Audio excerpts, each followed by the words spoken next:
말씀 에스더 9장입니다. 에스더 9장 17절에서 22절의 말씀입니다. 하나님의 말씀을 귀 기울여 들어주시기 바랍니다.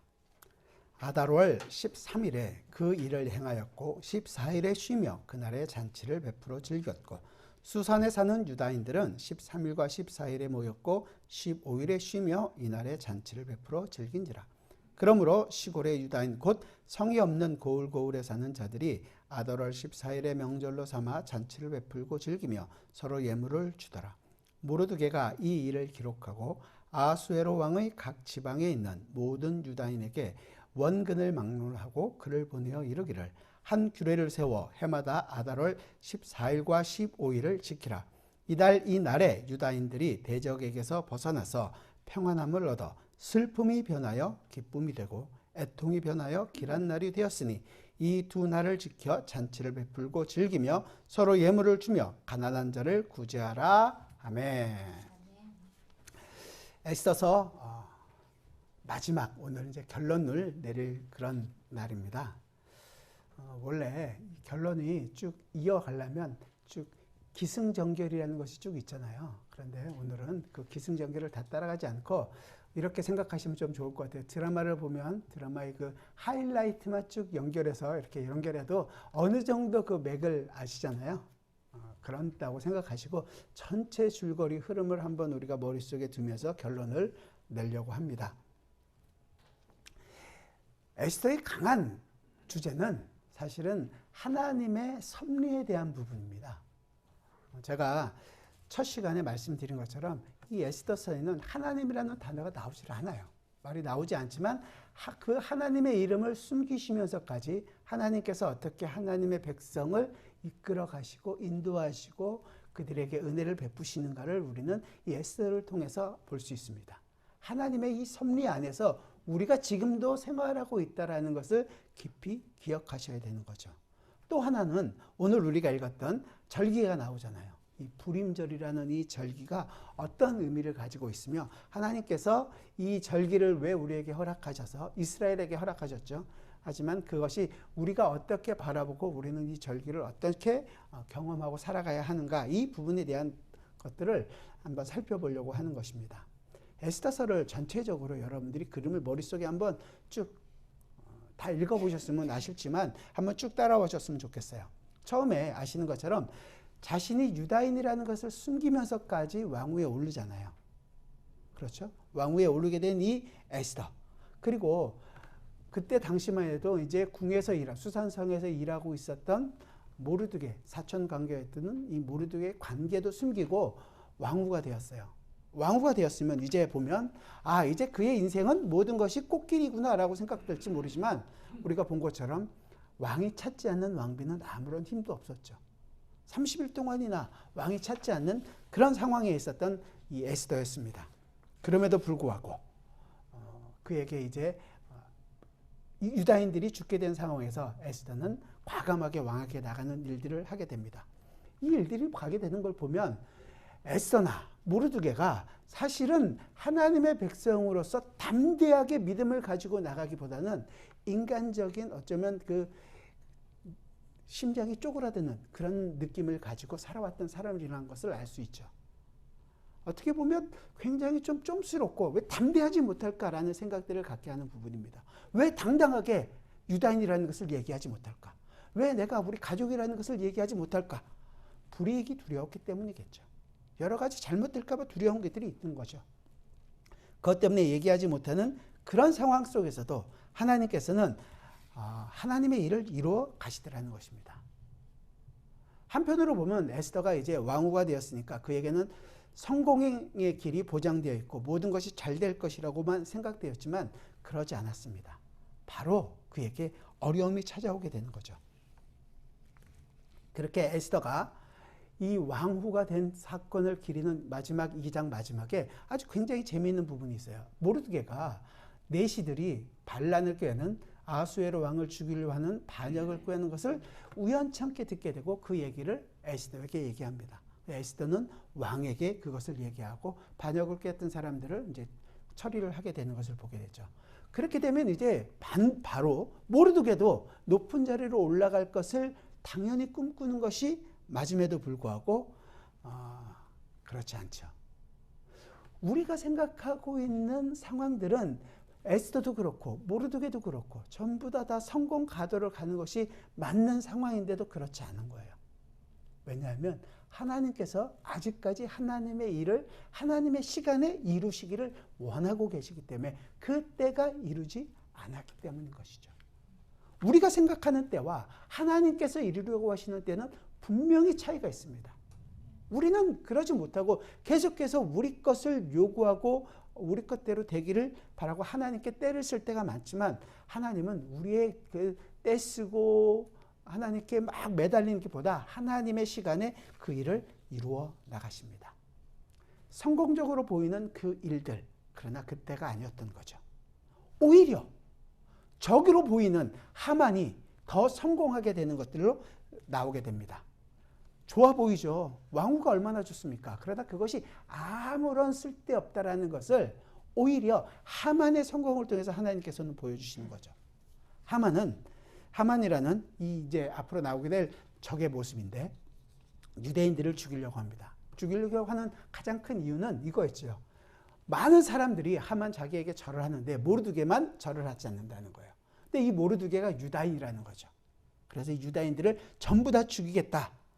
이 생각을 하는 거죠.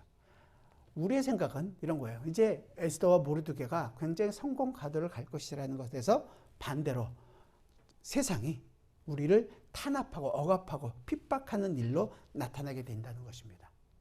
하나님의 일은 우리가 보기에는 굉장히 숨긴 것 같고 힘이 없어 보일 때가 많다라는 거죠. 교회 일을 함에서도 있어서 마찬가지예요. 교회 일을 하는 데 있어서 여러분들은 잘 되고 뭐 정말 훌륭한 일을 하고 목숨을 건 일을 하는 것이 하나님의 일이라고 생각하는데 그렇지가 않다는 거예요. 어떨 때는 굉장히 좀 손해보는 것 같고 어떨 때는 인간적으로 볼 때는 이런 표현을 써서 좀 그렇지만 찌질해 보이는 아무것도 아닌 것처럼 보이는 일들을 통해서도 하나님은 하나님의 일을 이루어 가신단 말이죠. 잘된 걸 통해서 일하시는 것이 아니라 오히려 안 되고 망하는 것을 통해서 그 일을 이루어 가시는 하나님의 손길이라는 것입니다. 이 하만이 그 페르시아의 넘버 2가 되는 거죠. 한마디로 얘기해서 수상이 되어서 전체를 다스리게 합니다. 그런데도 불구하고 모르드게가 절을 하지 않아서 그거에 대한 화가 난 이 하만이 유다인들을 다 죽이겠다고 날짜를 뽑습니다. 날짜를 뽑았다라는 것 때문에 부림이에요. 부르라는 그 말을 통해서 부림이라는 말이 왔는데 이게 이스라엘 민족이 택한 날이 아니었거든요. 하만이 택한 날이었어요. 하만과 아내와 그의 친구들이 제비 뽑아서 남은 날이 바로 마지막 12월 13일과 13일이었거든요. 그래서 그날 모든 유다인들을 죽이겠다고 조서를 받고 이 일을 진행해 나갑니다. 그 일을 알게 된 이제 유다인들, 특히 모르드게가 에스더에게 가서 우리 민족이 다 죽게 되었다라는 것을 이야기하게 되고 에스더는 그 일을 이제 담대하게 나가겠다. 내가 죽으면 죽겠습니다라는 심정으로 왕 앞에 나가서 또다시 한번 반전이 일어나는 것을 보게 됩니다. 잘 나갈 것 같던 에스더가 왕이 찾지 않는 이상한 힘이 없는 신분으로 떨어진 것처럼 보였는데 이제 다시 한 번 더 하나님께서 사용하시는 일들이 일어나게 되는 것이 바로 이제 5장의 내용입니다. 왕 앞에 나가면 죽으면 죽으리라고 왕에 나갔는데 왕이 에스더를 이쁘게 여긴 거예요. 그래서 금호를 내물어서 그의 목숨을 구해줍니다. 더 나가서 내가 너에게 네가 이 땅의 절반을 달라고 하면 그 땅까지 다 주겠다. 네가 원하는 게 뭐냐? 다 소원을 들어주겠다. 에스더는 굉장히 지혜로웠던 여인 같아요. 그랬을 때 우리 민족이 죽게 되었습니다. 바로 얘기하는 것이 아니라 왕의 마음을 기쁘게 하기 위해서 잔치를 베풉니다. 잔치에 참여해 주길 바랍니다. 하만도 같이요. 자기를 죽이려고 했던 하만까지 잔치를 초청해서 첫날 성대하게 얘기합니다. 얘기해라. 네가 원하는 것이 무엇인지 내가 다 들어주겠다. 다음 날 또 잔치를 열겠습니다. 다음 날 또 참석해 주시면 그때 얘기하겠습니다. 그 중간에 굉장히 재미있는 사건 하나를 성경은 넣어놓습니다. 그 첫날과 둘째 날 사이에 왕이 갑자기 잠이 안 온다는 거예요. 잠이 안 와서 이 일을 어떻게 하면 좋을까? 그래서 옛날에 무슨 일이 있었는지를 쭉 살펴봅니다. 그게 6장의 내용이에요. 이제 에스더 6장에 온 겁니다. 쭉 살펴보다 보니까 모르드게 사건이 기록되어 있는 것이 있는 거죠. 모르드게가 나의 목숨을 구했구나. 이 모르드게에 대해서 내가 어떤 좋은 일들을 보여준 것이 없네. 어떻게 처리할까 고민하다가 아침에 하만이 들어오는 것을 보고 이런 나에게 잘한 사람에게 어떻게 했으면 좋겠느냐라고 얘기했더니 하만은 넘버 2가 자기니까 자기를 존귀하게 할 줄 알고 왕이 가장 좋아하는 옷과 말을 대해서 그에게 모든 사람에게 이 사람을 이렇게 하라 얘기합니다. 그게 6장 11절의 내용인데요. 뭐라고 얘기하냐면 재밌으니까 한번 읽어드릴게요. 6장 11절에서 하만이 왕복과 말을 가져다가 모르드게에게 옷을 입히고 말을 태워 성중 거리로 다니며 그 앞에서 반포하여 왕이 존귀하게 하시기를 원하는 사람에게는 이같이 할 것이라 하니라. 이게 하만이 자기가 받을 거라고 생각했던 일들을 모르드게가 지금 받고 있는 거거든요. 왕이 존귀하게 할 사람은 이렇게 될 것이다. 자기 생각을 했지만 세상은 자기가 원하는 것들로 이루어질 거라고 생각하지만 하나님은 언제나 하나님의 방식으로 하나님의 백성을 존귀하게 하신다는 것입니다. 이것이 우리 성도들이 가지는 또 하나의 아주 큰 힘이 되는 거죠. 반전에 또 다른 반전을 이루어나는 것입니다. 모르드게가 이 일을 경험하면서 이거 참 큰일 났구나. 그래서 13절에 이렇게 얘기해요. 자기가 당한 모든 일을 그의 아내 세레스와 모든 친구에게 말하며 그중 지혜로운 자와 그의 아내 세레스가 이르되 모르드게가 과연 유다 사람의 후손이며 당신이 그 앞에서 굴욕을 당하기 시작하였으니 능히 그를 이기지 못하고 분명히 그 앞에 엎드러지리이다. 당신은 모르드게를 이기지 못할 것입니다 라고 다 얘기했어요. 그럼에도 불구하고 하만은 회개하지 않습니다.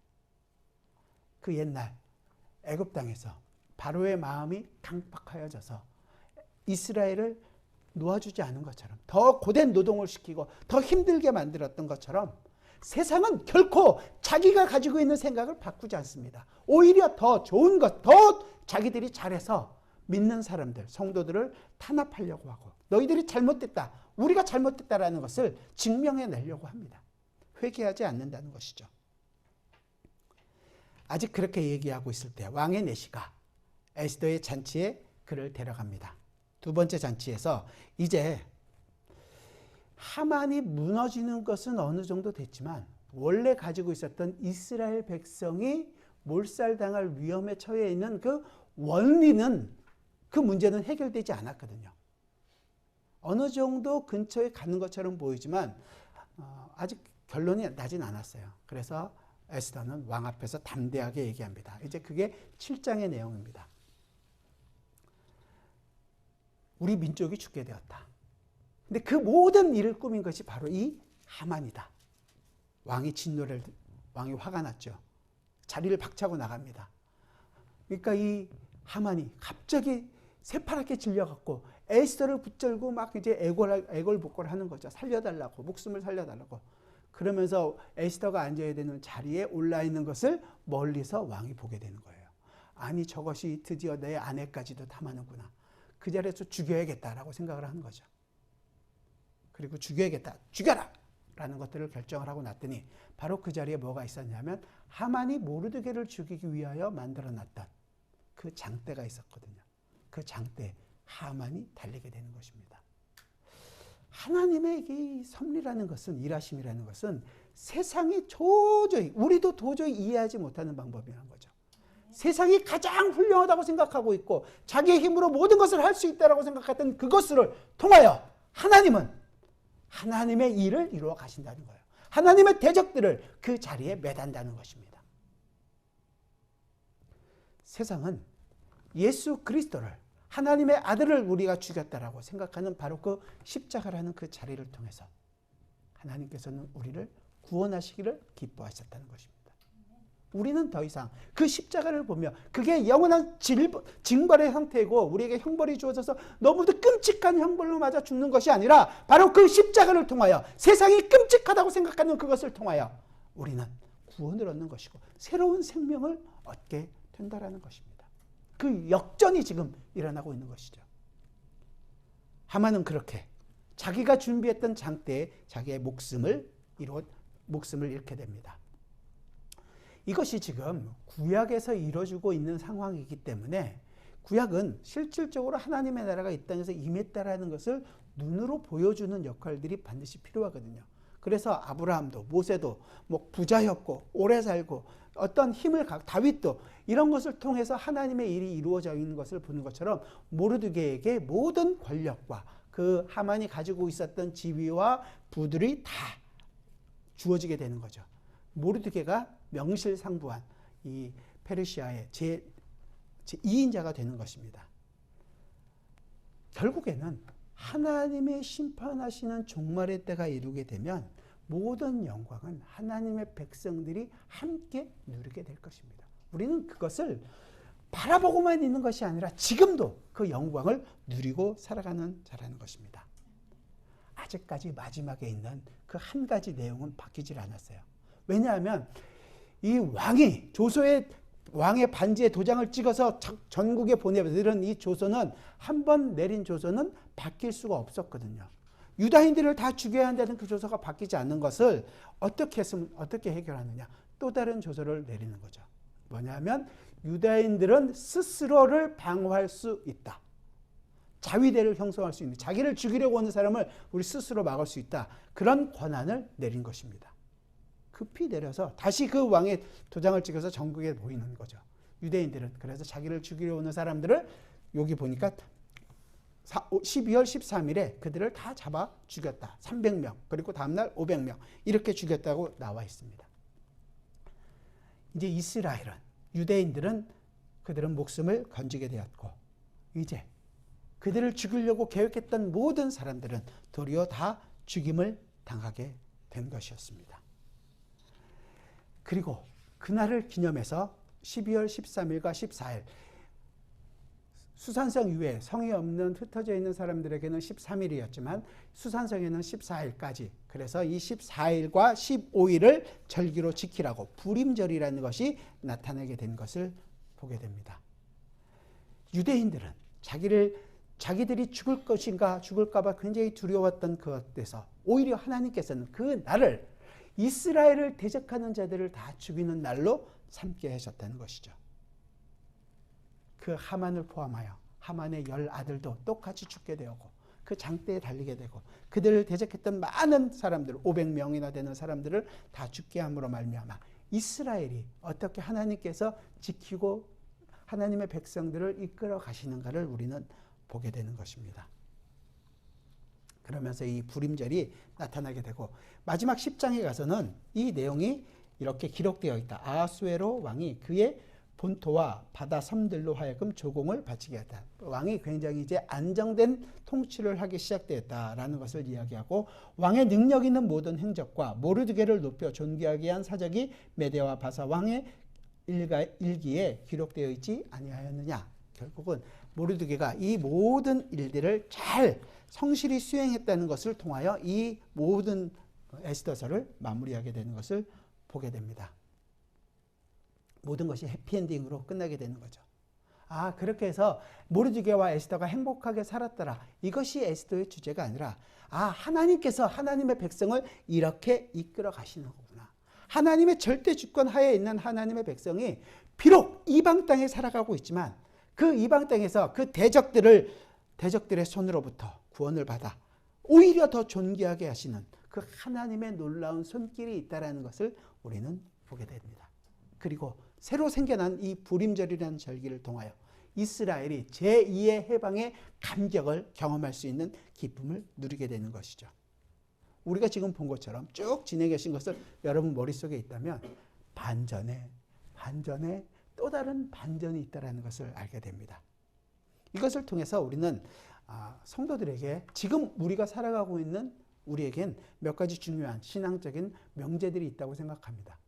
첫 번째는 뭐냐면 이 일들을 통해서 하나님에 대한 전폭적인 신뢰하는 믿음이 우리에게는 필요합니다. 그때나 지금이나 하나님은 역사의 주관자이십니다. 그리고 하나님은 하나님의 백성을 어떠한 환경 속에서도 외면하지 않고 그 하나님의 백성을 반드시 하나님의 백성으로 이끌어 가신다는 것입니다. 이 하나님의 이 구속사의 경륜을 하나님께서 하나님의 방식으로 이루어 가신다는 그 굳은 믿음이 필요하다는 것입니다.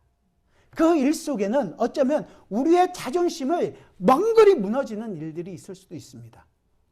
아니면 우리의 건강이 정말로 무너지는 경우도 있을 것입니다. 아니면 반대로 우리의 모든 것이 잘 되고 평안하게 하실 때도 있을 것입니다. 그러나 그 모든 일들은 그저 내가 이렇게 잘나서 내가 이렇게 열심히 해서 이루어진 것이 아니라 하나님이 하나님의 일을 이루어가고 계신다는 것을 우리는 겸손하게 받아들여야 하는 것입니다. 그렇기 때문에 두 번째 이 일들이 나타나게 되는 거죠. 우리의 범사에 일어나는 모든 일들은 로마서에서 얘기한 것들 모든 일이 합력하여 선을 이루느니라. 그 하나님께서 선을 이루어 나가신다는 절대적인 믿음을 의지해야 한다는 것입니다. 여러분들은 지금도 하나님의 선을 이루어 가시는 일들을 하고 계십니다.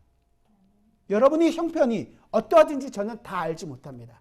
그러나 이거 하나는 알고 있습니다. 그 모든 일들을 통해서 하나님은 우리로 하여금 하나님의 선을 이루어 가실 것입니다. 그 믿음의 눈을 잃지 마시기 바랍니다. 이것은 모든 만사와 만물이 다 하나님의 기뻐하시는 뜻을 쫓아서 섭리적인 도구로 선용되고 있기 때문이기도 합니다.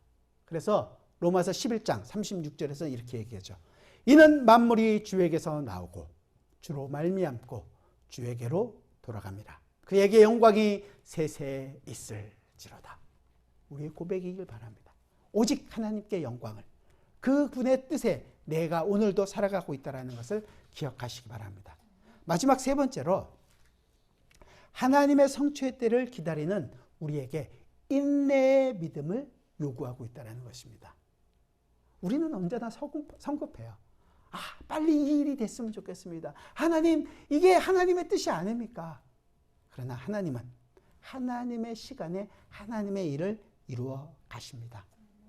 그래서 성도들에게 있어서 이 인내라는 것은 하나님의 뜻의 성취를 실질적으로 내 삶에서 경험하고 그 일들이 지금 내 삶 가운데에서 이루어지고 있구나라는 것을 알게 하시는 그 중요한 시간이 되는 것입니다.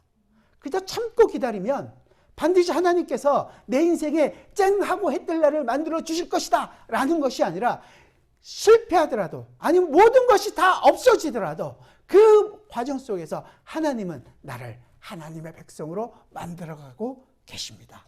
하나님의 손길 안에 내가 있습니다라는 것을 알게 되는 거죠.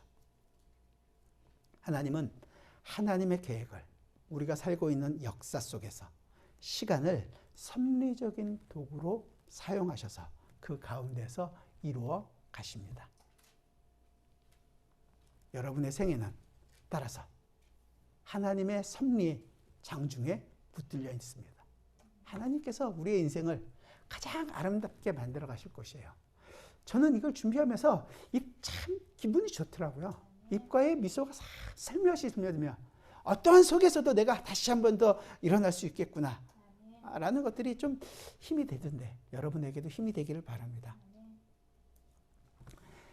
이럴 때 이게 바로 성경이 에스더서가 우리에게 보여주고 있는 보기를 원하는 가장 중요한 부분이라고 저는 생각합니다. 여러분의 인생 가운데 힘든 순간이 있겠죠. 어려운 순간이 있겠죠. 그때는 왜 주셨냐? 우리로 하여금 함께 기도하고 그들과 함께 눈물 흘리고 함께 아파하고 함께 그 일을 이루어 나가기 위해서 힘을 쓰기 위하여 그 일이 필요한 것이고 때로는 여러분의 인생 가운데 기쁜 일과 즐거운 일이 있을 것입니다. 함께 그 기쁨을 나누고 함께 즐거워하고 함께 하나님께 영광 돌리는 삶을 살아가야 하는 것 아니겠습니까? 사도 요한이 이 부분 한번 찾아보죠. 요한 3서입니다. 신약성경 맨 마지막 부분에 요한계시록 앞에 요한 3서 요한 1서 3장이 아니라요. 요한 3서 여러분들이 너무 잘 아는 내 영혼이 잘된 같이 그 다음인데 요한 3서 4절입니다. 요한이 이야기하고 있는 부분을 함께 보겠습니다. 함께 읽겠습니다. 시작. 내가 내 자녀들이 진리 안에서 행한다 함을 듣는 것보다 더 기쁜 일이 없도다. 요한은 요한의 성도들을 자녀라고까지 얘기하면서 그들이 뭐라고 얘기해요? 진리 안에서 행한다함을 듣는 것보다 진리로 행한다. 저도 마찬가지입니다. 여러분들이 그 말씀 안에서 어찌하든지 하루하루를 살기 위하여 기도하고 애쓰고 서로를 돌아보는 그 일을 할 때 그것만큼 기쁜 일이 없도다. 우리의 인생에서 일어나고 있는 것입니다.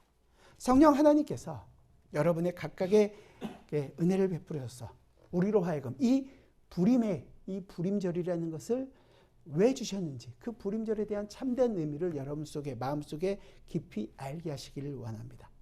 하나님께서 내 인생을 역전시켜서 결국에는 하나님의 그 승리의 자녀로 승리의 깃발을 높이 들게 하는 그 자리로 이끌어가게 할 것이라는 것을 여러분 마음속 깊이 새기시길 바랍니다. 그래서 우리로 그 하나님의 주권과 섭리 가운데에서 그 은혜를 항상 기억하며 항상 그 은혜에 감사하며 그 은혜의 기쁨으로 찬양하는 삶을 살아가게 되는 여러분들이 되시기를 주님의 이름으로 부탁드립니다. 기도하겠습니다. 사랑하는 주님, 우리의 인생은 정말로 굴곡이 많은 인생을 살아가게 됩니다. 그때마다 우리는 힘들면 하나님을 원망하고 기쁘면 하나님께 감사하는 어쩌면 너무도 눈에 보이는 삶을 살아갈 때가 많습니다. 그러나 하나님께서는 하나님의 백성을 한순간도 놓지 않고 정말로 불꽃같이 지키시며 이끌어 가신다는 것을 우리는 보게 됩니다. 죽음 앞에 놓여있는 그 순간에도 나의 모든 것이 잃는 것 같은 바로 그 순간에도 하나님은 하나님의 백성을 놓지 않고 지키셨습니다. 우리의 인생을 지키셨고 지금까지 이 자리로 이끌어 오셨습니다. 그리고 앞으로도 이끌어 가실 것을 믿습니다. 그 눈으로 우리의 인생을 바라보며 주님과 동행하는 기쁨을 주님과 함께하는 그 모든 것 속에서 영광과 찬송을 주님께 들리는 우리의 인생이 되게 하여 주옵소서. 예수 그리스도의 이름으로 기도드리옵나이다. 아멘.